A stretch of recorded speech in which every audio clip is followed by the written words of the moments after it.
Hello അസ്സാം വലൈക്കും. Welcome to Rameez kitchen. ഇന്ന് മുട്ട കൊണ്ടൊരു ഈവനിങ് സ്നാക്ക് ആയാലോ?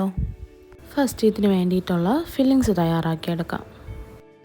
ഒരു മിക്സിയുടെ ജാറിലേക്ക് 1/2 കപ്പ് തേങ്ങയും നമുക്ക് എരിവിന് ആവശ്യമുള്ള പച്ചമുളകും 1 പീസ് ഇഞ്ചിയും കുറച്ച് മല്ലിയിലയും കുറച്ച് പുതിനയിലയും ആവശ്യത്തിന് ഉപ്പും ചേർത്ത് ഒന്ന് ക്രഷ് ചെയ്തെടുക്കാം. ഞാൻ 5 ബോയിൽ ചെയ്ത മുട്ട എടുത്തിട്ടുണ്ട്. ഒരു മുട്ട രണ്ടാക്കി ആ മുട്ടയുടെ യോഗ്സിനെ ആ മിക്സിലോട്ട് മാറ്റണം. അങ്ങനെ എല്ലാ മുട്ടയുടെ യോഗ്സും ഈ മിക്സിലോട്ട് മാറ്റിയിട്ടുണ്ട്. ഇനി നന്നായി മിക്സ് ചെയ്തെടുക്കണം. മിക്സ് ചെയ്തതിന് ശേഷം വെള്ള മുട്ടയിലോട്ട് ഇത് ഫില്ല് ചെയ്ത് കൊടുക്കാം.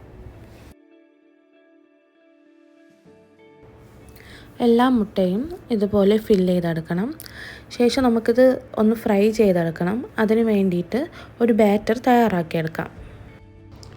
വേറൊരു ബൗളിലോട്ട് 1/2 കപ്പ് കടലമാവും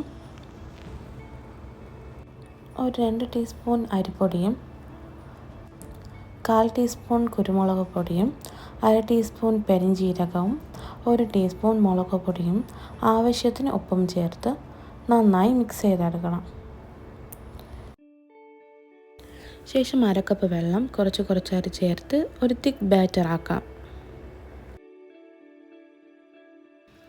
ഇതിന് ശേഷം നേരത്തെ മാറ്റി വെച്ചിരുന്ന ഫില്ല് ചെയ്ത മുട്ട ഈ ബാറ്ററിലോട്ട് ഡിപ്പ് ചെയ്ത് നല്ല ചൂടായ ഓയിലിലോട്ട് മീഡിയം ഫ്ലെയിമിൽ ഡീപ്പ് ഫ്രൈ ചെയ്തെടുക്കണം. അങ്ങനെ എല്ലാ മുട്ടയും ഇതുപോലെ ഫ്രൈ ചെയ്തെടുക്കാം. വളരെ ഈസിയാണ് ഇത് ചെയ്യാൻ വേണ്ടിയിട്ട്. ഇതിനെ മുട്ട ചമ്മന്തി, എഗ് കബാബ് എന്നൊക്കെ പറയും. ഈ വീഡിയോ ഇഷ്ടപ്പെട്ടെന്ന് കരുതുന്നു. അസ്സലാമു അലൈക്കും.